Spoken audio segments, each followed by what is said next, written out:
Giingon ni Cory nga buhaton niya ang tanan aron mapanalipdan ang integrity and freedom sa nasod or sa atong Pilipinas. Mao to siya sa iyang Cory's speech agenda. So, before ko mo-proceed sa challenges challenges ay before ko mo-proceed og discuss sa mga challenges faced by the Filipino very well din democracy is na ako'y nakalimutan og butang sa PowerPoint. Meron ako gikuhan sa visual aid when ako nabutang sa PowerPoint. So, mao na siya. Paminaw mo kay na. So, paminaw lang mo kay ako na siya basahon. Then, mao na siya. Cory Aquino addressed the issue of the $26 billion foreign debt inherited from the Marcos regime. She promised to honor the debt payments even though the Philippines did not benefit from them.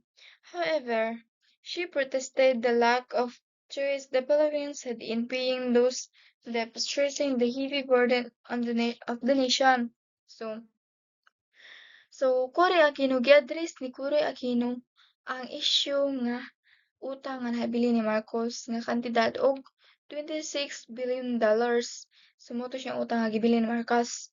Then, but although ni-promise si Cory Aquino nga iya tumbaryan nga utang. Even though ang mga Pilipino is wala naka-benefit ato nga utang. And then she also protested sad ang ang Pilipinas is lack of choice. Kinahanglan jud to siyang bayaran. Kinahanglan jud tong bayaran kato nga utang. So mao to siya and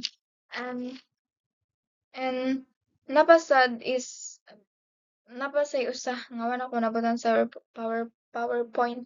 Basahon na rin ako. Cory Aquino emphasized that despite the hardship caused by Marcos' dictatorship, the Philippines received no proper assistance. She praised the peaceful Isa revolution, calling it the cheapest revolution ever, and highlighted that Filipinos meet the hardest requirement for the negotiation. The historian of democracy and responsible government. So kato siya.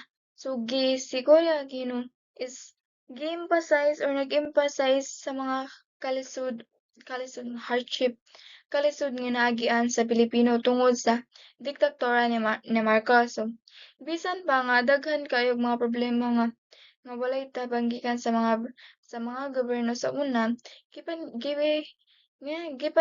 gipadayag ni Cory Aquino ang pasalamat sa mga katawhan nga sanay nakigbisog ug nagpakita sa tinud-anay nga peaceful revolution. Mao na ang EDSA People Power Revolution. Gitawag ni og cheapest revolution ever kay ngano. Kay kani nga kuan is walay gubat or kanang walay gubot. Mao na siyang gitawag og mga cheapest revolution ever. Walay gubot, walay dugo, walay nangamatay, walay dugo nga walay dugo nga naagas. So mao na siya. Then pero nakabuot ang demokrasya pinaagi sa kalinaw ug pagkahiusa sa mga tawo, sa mga Pilipino rather. So kato siya is pero nakabuot ang demokrasya pinaagi sa kalinaw ug pagkahiusa sa mga Pilipino. So yun daw nakuan gyapon nila ang kalinaw ug paghiusa sa mga Pilipino. And thus mo proceed na ta sa mga challenges in rebuilding democracy. So Cory cited